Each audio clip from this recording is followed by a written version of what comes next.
નમસ્કાર દોસ્તો, સુપરફાસ્ટ તાજા સમાચારમાં તમારું સ્વાગત છે। દેશ, દુનિયા અને ગુજરાતના તાજા, મોટા અને સૌથી મહત્વપૂર્ણ સમાચાર જાણીએ તે પહેલાં તમે ચેનલમાં નવા હોય તો ચેનલને જરૂરથી સબસ્ક્રાઇબ કરીને વિડીયોને લાઇક કરી દેજો।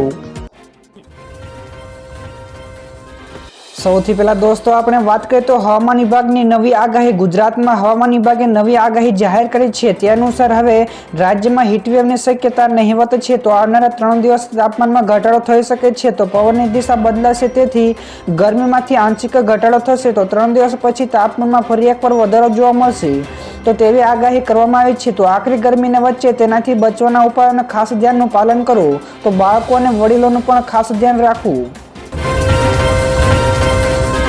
બીજા સૌથી મોટા સમાચાર સામે આવ્યા છે। કેન્દ્ર સરકારનો મોટો નિર્ણય। સિંગાપોર અને હોંગકોંગે ભારતીય બ્રાન્ડ MDH અને એવરેસ્ટના મસાલાઓના ઉપયોગ ઉપર પ્રતિબંધ મૂક્યો છે, કારણ કે તેમાં કેન્સરકારક તત્વો મળ્યા છે, જેને લઈને કેન્દ્ર સરકારે તમામ ફૂડ કમિશનરોને આદેશો આપ્યા છે। તે મુજબ દેશના તમામ મેન્યુફેક્ચરિંગ યુનિટ્સમાંથી મસાલાઓના સેમ્પલ એકત્રિત કરવામાં આવશે। તો મળતી માહિતી અનુસાર 3 થી 4 દિવસમાં તમામ મસાલાઓ ઉત્પાદક એકમોમાંથી સેમ્પલ લેવામાં આવશે, તેથી રિપોર્ટ 20 દિવસના સમયમાં લેબમાં આવશે। આગળ વધુ એક સૌથી મોટા સમાચાર મળ્યા છે। સુરતની બેઠકને લઈને થઈ હતી મોટી ભવિષ્યવાણી। જી હા દર્શક મિત્રો, અમિત શાહ જ્યારે ગુજરાતમાં હતા ત્યારે પહેલા જ તેમણે ભવિષ્યવાણી કરી હતી। તેમણે અમદાવાદની યોજેલી રેલીમાં સુરતની બેઠક જીતવાના સંકેતો પણ આપ્યા હતા, જો કે તે સમયે ગુજરાતીઓને આ સંકેત સમજી ન શક્યા હતા। તો 4 દિવસ પહેલા જ તેમણે કહ્યું હતું કે 25 સીટ ભાજપના મતદાતાના પ્રતિશતની ટકાવારી વધશે। જી હા દર્શક મિત્રો, આ સિવાય તેમણે કહ્યું હતું કે લીડમાં વધારો કરીને પ્રચંડ બહુમતીથી જીતશે અને 400 પાર પણ જઈશું, તેમ પણ કહ્યું હતું। તો દોસ્તો, તમારા મતે કઈ પાર્ટીનો વિજય થશે? ફટાફટ નીચે કોમેન્ટ કરજો। તો દોસ્તો, બીજા સૌથી અગત્યના સમાચાર સામે આવ્યા છે। 3000 મિસાઇલો સરહદ ઉપર તૈનાત કરાશે। તો ચીન અને પાકિસ્તાનના સરહદ ઉપર ભારત 3000 જેટલી મિસાઇલો તૈનાત કરશે। તો એક ખાસ પ્રોજેક્ટ હેઠળ આ મિસાઇલો ભારતમાં જ બનશે અને જેની કિંમત 6800 કરોડ રૂપિયાની હશે। તો ખાસ વાત એ છે કે આ મિસાઇલો ખંભા ઉપર રાખી શકાય તેવી લોન્ચથી છોડી શકાશે। તો વેરી શોર્ટ રેન્જ અને વેરી ડિફેન્સ સિસ્ટમ એટલે કે VSWORD નામના આ પ્રોજેક્ટ હેઠળ કેન્દ્ર સરકારે 5000 જેટલા લોન્ચર્સ અને 3000 જેટલી સ્વદેશી મિસાઇલો ખરીદશે। બીજા સૌથી મહત્વપૂર્ણ સમાચાર સામે આવ્યા છે। રિલાયન્સે જાહેર કર્યું ડિવિડન્ડ। રિલાયન્સ ઇન્ડસ્ટ્રીઝે માર્ચ 31, 2024ના રોજ પૂરા થયેલા ક્વાર્ટર માટેના સંકલિત પરિણામો જાહેર કર્યા છે। તો ફાઇનાન્શિયલ યર 2024ના જાન્યુઆરી-માર્ચ ત્રિમાસિકમાં રિલાયન્સ ઇન્ડસ્ટ્રીઝ લિમિટેડનો નેટ પ્રોફિટ 18,951 કરોડ રહ્યો હતો। તો એક વર્ષ પહેલાના સમયનો ક્વાર્ટરમાં નેટ પ્રોફિટ 19,299 કરોડ હતો। તો આમ નફામાં 1.80% ઘટાડો થયો છે। તો કંપનીનો કોન્સોલિડેટેડ રેવન્યુ 11% ઉછળીને 2.40 લાખ કરોડને પાર થયો છે। તો રિલાયન્સે ડિવિડન્ડ પણ જાહેર કર્યું છે।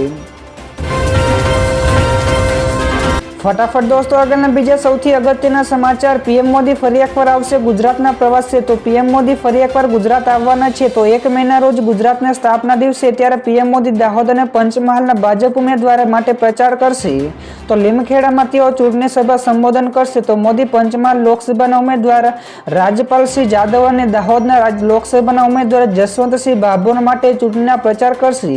તો આ કાર્યક્રમોને લઈને જિલ્લા પંજાબ અને તંત્ર તૈયારીમાં લાગી ગયું છે। ત્યારબાદ દોસ્તો, બીજા સૌથી અગત્યના સમાચાર। રૂપાલાને લઈને ડેમેજ કંટ્રોલ કરવા આવ્યા હર્ષ સંઘવી। પરસોત્તમ રૂપાલા અને ક્ષત્રિય સમાજના વિવાદને લઈને ડેમેજ કંટ્રોલ કરવા ગૃહમંત્રી હર્ષ સંઘવી મેદાને ઉતર્યા છે। ત્યારે ભાવનગરમાં બેઠક પણ યોજાઈ હતી। તો ગત રોજ હર્ષ સંઘવી સાથે પ્રદેશ ભાજપના પ્રભારી રત્નાકરે ભાવનગરમાં ક્ષત્રિય સમાજના ભાજપના આગેવાનો સાથે બંધ બારણે બેઠક કરી છે। તો લાગી રહ્યું છે કે ભાજપ સમજી ગયું છે કે રૂપાલાના કારણે તેમને નુકસાન થઈ શકે છે। તો દોસ્તો, રૂપાલાના કારણે ભાજપને નુકસાન થશે કે નહીં? ફટાફટ નીચે કોમેન્ટ કરજો। ત્યારબાદ દોસ્તો, બીજા સૌથી મોટા સમાચાર સામે આવ્યા છે। રાહુલ ગાંધીનું મોટું નિવેદન। તેમણે લખ્યું કે જૂઠાણાના ધંધાનો અંત નજીક છે। જ્યાં દર્શક મિત્રો, કોંગ્રેસ સાંસદ રાહુલ ગાંધીએ પીએમ મોદી ઉપર નિશાના સાધતા ટ્વિટર ઉપર પોસ્ટ કરી હતી। ત્યારે તેણે લખ્યું કે દેશમાં બેરોજગારી અને મોંઘવારી ટોચ ઉપર છે અને નરેન્દ્ર મોદી કહે છે કે બધું બરાબર ચાલે છે। તો તેમની પાસે મુદ્દાઓથી વાળવા માટે નવી તકનીકો છે। તો પરંતુ જૂઠાણાના કારોબારનો અંત હવે નજીક છે। તો રાહુલ ગાંધીએ પોસ્ટ સાથે વિડીયો પણ શેર કર્યો હતો। તો દોસ્તો ફટાફટ આગળના બીજા સૌથી મહત્વપૂર્ણ સમાચાર, આરબીઆઈએ વિગતો આપવા માટે કહ્યું. જી હા દર્શક મિત્રો, આરબીઆઈ ચૂંટણી દરમિયાન મહત્વપૂર્ણ નિર્દેશો જારી કર્યા છે. તેણે તમામ નોન બેંક પેમેન્ટ સિસ્ટમ ઓપરેટરોને મોટી માત્રામાં રોકડ શંકાસ્પદ વ્યવહારોની વિગતો આપવાના નિર્દેશો આપ્યા છે.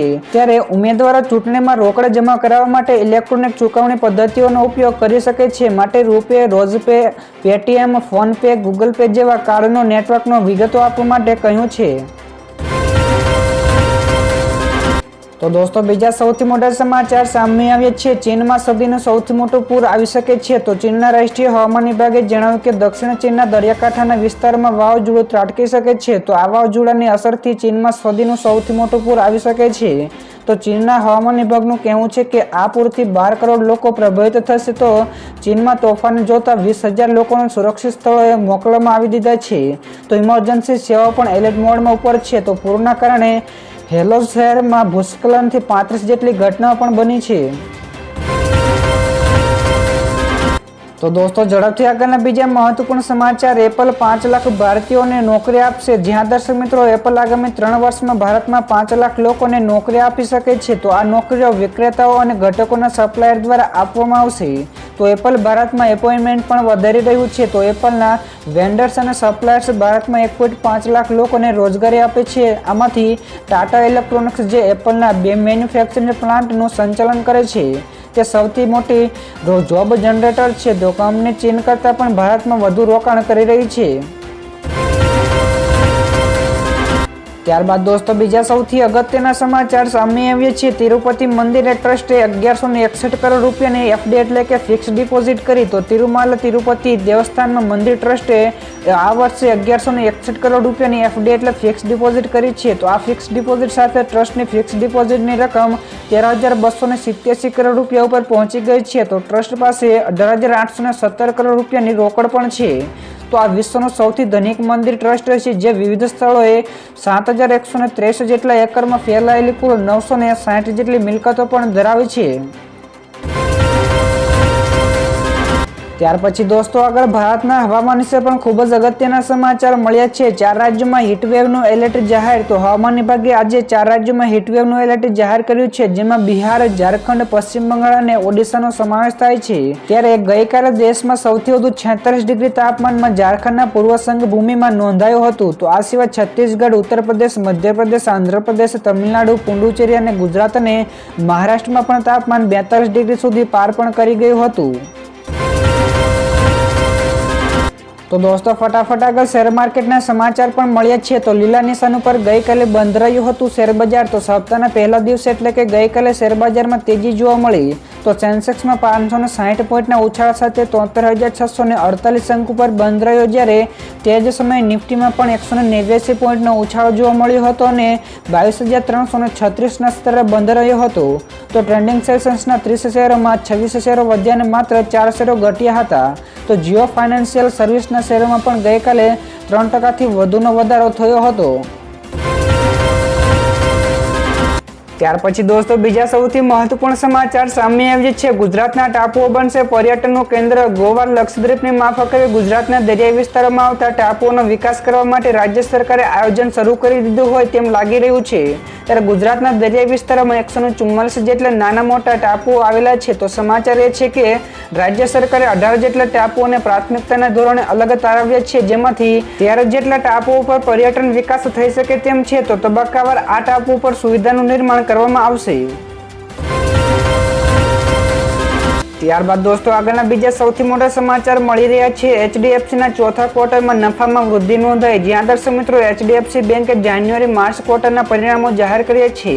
તો નાણાકીય વર્ષ 2023-24માં ચોથા ક્વાર્ટરમાં બેંકના નફામાં જબરજસ્ત વૃદ્ધિ જોવા મળી છે. ત્યારે બેંકનો ચોખ્ખો નફો 37.05% વધીને ₹16,511 કરોડ થયો છે. તો કોન્સોલિડેટેડ ચોખ્ખો નફો વધીને 17,622 કરોડ થયો છે. તો વ્યાજની ચોખ્ખી આવકમાં પણ 24.51% વધારો નોંધાયો છે. તો ગયા વર્ષની સરખામણીમાં તે 23,351.83 કરોડથી વધીને 29,076.82 કરોડ રૂપિયા થયો છે. તો તો દોસ્તો ઝડપથી આગળના બીજા મહત્વપૂર્ણ સમાચાર મળ્યા છે। બટાકાના ભાવમાં વધારો થયો। દરેક ઘરમાં સામાન્ય રીતે જોવા મળતા બટાકાના ભાવમાં વધારો થતા ગૃહિણીઓની ચિંતા વધી છે। તો જથ્થાબંધ બજારમાં બટાકા ₹30 પ્રતિ કિલોએ અને છૂટક બજારમાં ₹40 પ્રતિ કિલો સુધી પહોંચી ગયા છે। તો વેપારીઓના મતે આ સિઝનમાં બટાકાના આવક ખૂબ જ ઓછા પ્રમાણમાં થઈ હોવાથી ભાવમાં ઉપર તેની અસર જોવા મળી છે। તો તાજેતરમાં ડુંગળી અને લસણના ભાવમાં પણ વધારો થવાથી સામાન્ય લોકો ઉપર તેની ગંભીર અસર જોવા મળી હતી।